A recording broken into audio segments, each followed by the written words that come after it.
Let's break down our must-add waiver wire players for Week 4 of the 2025 fantasy football season. All right, let's start the video off with Alec Manor of the Tennessee Titans, a player that we talked about last week and in last week's last-minute waiver wire video as well. Finished the week with 13.8 fantasy points, 5 targets, 4 catches, 38 receiving yards, a touchdown, and he comes in at just 50% rostered, so still available in about half of fantasy leagues at the moment. Good touchdown in this game for him. Really encouraging to see that after getting, a touchdown that felt like it was kind of off of a fluke play in Week 2, but the continued involvement and the kind of building chemistry between Cam Ward and Alec Manor, just encouraging to see overall. And statistically, this was Cam Ward's best game throwing the football, although he did technically throw an interception as well. Still a good spot here for Manor. And we kind of look at the breakdown at wide receiver here. Calvin Ridley is still getting the most targets, but he's not doing a whole, 7 targets, 1 catch for Ridley in Week 3, 6 targets, 3 catches Week 2, 8 targets, 4 catches for Ridley in Week 1.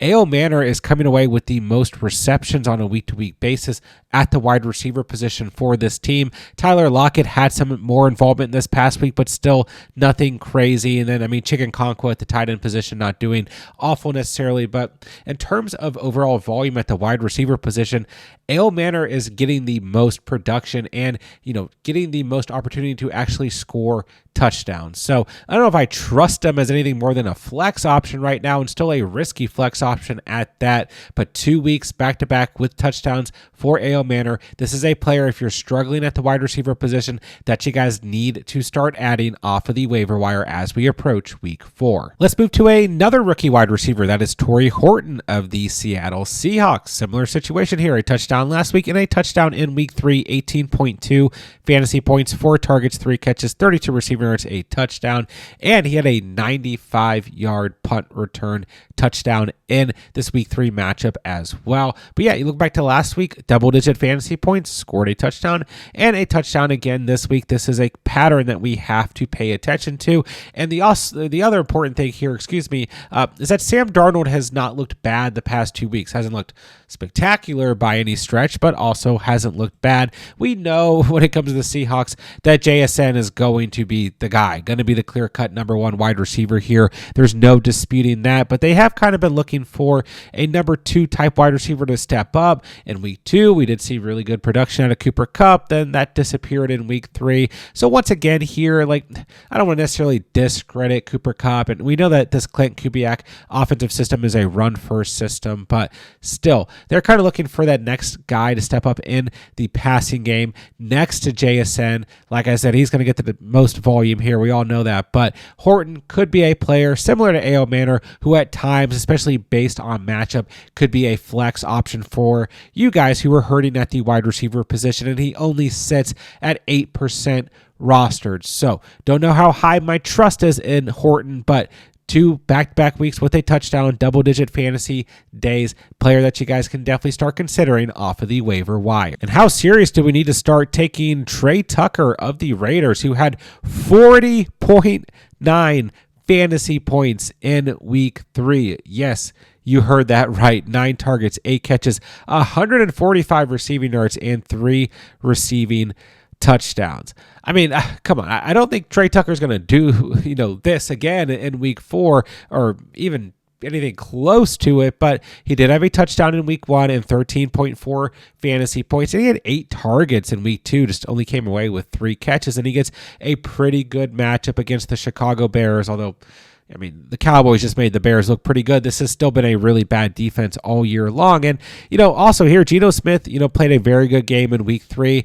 You never know what you're going to get when it comes to Geno Smith on a week-to-week basis, so I'm not going to get too excited here. But, Jacoby Myers, just 4 targets in Week 3. Donta Thornton, 4 targets in Week 3 as well. And Jack Bech, just 1 target in this game. And we've also kind of seen the production to Brock Bowers slow down a bit Don't know how much, that early injuries impacting him or not impacting him here, but just 5 targets, 4 catches for Bowers this past week. So, it's kind of wide open in terms of possibilities here for the Raiders passing attack, and also worth mentioning their, run game has not been very strong whatsoever, and Ashton Jeanty has done next to nothing to start the year. So there is opportunity here. Trey Tucker sits at just 6% rostered. We don't want to overreact too much to this week 3 stat line, but like I said, some early production, at least in week 1 as well. And there was some preseason chemistry between Trey Tucker and Geno Smith as well. I mean, there's also preseason chemistry with guys like Donta Thornton, so, tough to say there. But, I mean, right now, the volume is there for Tucker, and, I mean, I'm just surprised that, let's not get too twisted here. Myers had double digits the first 2 games of the season and 10-plus targets the first 2 games of the season, so I don't want to panic on Jakobi Meyers. He was still close to 10 fantasy points this past week, but in terms of the pass catcher with the most upside here for the Raiders, it might lie with Trey Tucker. Big day in week 3. Definitely something to pay attention to as you guys start to make your waiver wire claims here in week 4. And a player that I think is just going to be kind of off and on flex worthy this year is Calvin Austin of the Steelers. 12.4 fantasy points for him in week 3. 5 targets, 3 catches, 34 receiving yards, and a touchdown. Basically did nothing in week 2. Had a nice day in week 1. Scored a touchdown, 17 fantasy points. He could fluctuate, be annoying. He sits at 45% rostered. He's going to get some opportunities in the red zone. Aaron Rodgers has shown that early in the season. Gets an interesting matchup in week 4 against the Vikings, who haven't particularly been great on defense, but are coming off of a game where they looked amazing on defense. So don't know exactly how to read this one, but this is a game, that's going to be played overseas, early in the day on Sunday. So we're going to get our first, international game, all that stuff. And these games always end up a bit wonky. I feel like they're either like a lot of offense or a lot of defense in these games. So don't know how much I love him in week 4 before an early week 5 bye week, but Calvin Austin still remains a player, and I've talked about him a lot over the past couple of weeks. Like, this is a guy that if you're in a bad spot, you can always pick him up, throw him into the flex, and cross your fingers. I think that you can do that once again here in week 4. All right, an interesting player to take a look at is Luther Burden of the Chicago Bears. Has dropped all the way down to 25% rostered. He had 19.8 fantasy points in week 3, just 3 targets, but 3 catches, 101 receiving yards, and a receiving touchdown. So don't get me wrong, did nothing through the first 2 weeks of the season. This was a smash matchup against the Cowboys, but what was encouraging is Ben Johnson starting to get maybe deeper into the playbook a bit here, probably a little bit frustrated with how the season has began, and now we're seeing some of these, plays that do include a guy like Luther Burden, which was kind of like the, logic of him being a player who was actually drafted in a lot of fantasy drafts or picked up off the waiver wire going into week 1, right? And the encouraging thing here is, we saw a touchdown to both Rome Odunze and DJ Moore. Cole Kmet at the tight end position. Pretty decent involvement out of DeAndre Swift in this game as well. And still some plays drawn up for Luther Burden. So once again, week 4 against the Raiders, it's a good enough matchup. I don't know that you could trust Luther Burden in your starting lineup unless you're absolutely desperate. Then the Bears get an early week 5 bye week, but just depends how bad are you hurting at the wide receiver position. Maybe this trend continues in terms of the usage for Luther Burden, and that would certainly be encouraging enough for you guys to pick him up, throw him on your bench, and see what happens as we approach week 4. And make sure you guys are checking to see if Chris Godwin of the Tampa Bay Buccaneers is available in your league. All reports are indicating that he is going to try and play in week 4. We know that he's missed the beginning of the season, still dealing with that injury that he suffered last year, but you got to check because, this is Chris Godwin. This is a player who was on a fantastic pace last season that could have finished as a top 5 fantasy wide receiver before he got hurt, and Mike Evans is now dealing with a hamstring injury. We don't know how serious it is at the time of recording this. He's set to undergo an MRI, but this is going to open up more opportunity for Chris Godwin. Obviously, Emeka Egbuka, rookie wide receiver, is getting enough volume here that he's going to continue to make the most out of his opportunities, but we know that this is an offense that will spread the football around, that's going to throw the football a lot. Chris Godwin, if he's on the field, is absolutely going to get a ton of volume volume one way or another, especially as there's some competitive matchups on the schedule coming up for this 3-0 Tampa Bay Buccaneers team. So just take a look. If Godwin is out there and available in your leagues, he's an absolute must-add, especially with the Mike Evans injury. And speaking of injured veterans, we're going to talk about Trey Benson because James Conner dealing with a very serious ankle injury, gruesome to watch. But let's just focus on Trey Benson here. 8.1 fantasy points in week 3, 42 yards on the ground, 4 targets, 3 catches, 9 receiving yards. But we don't really care too much about the overall stat line, as we know Benson didn't really play a full game here, came in primarily after the Conner injury, and we're expecting James Conner to miss an extended period of time. We don't know how serious it is. Maybe by the time you guys are watching this video, we get more encouraging news for James Conner, but I think everybody at this point in time is expecting Conner to miss some significant time. Trey Benson sits at 59% roster, was already a highly rostered handcuff player who has had some involvement over the first 2 weeks of the season as well.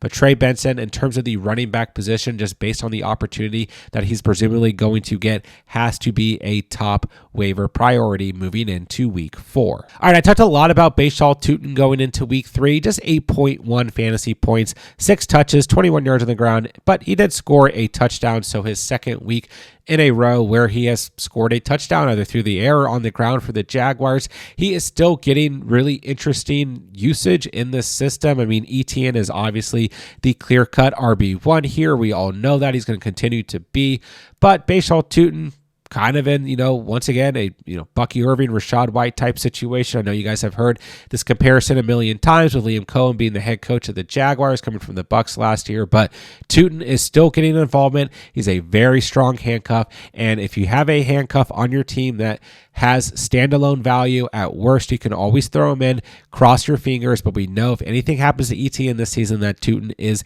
the next man up. Gets the Niners in week 4 before facing Kansas City and Seattle and the Rams.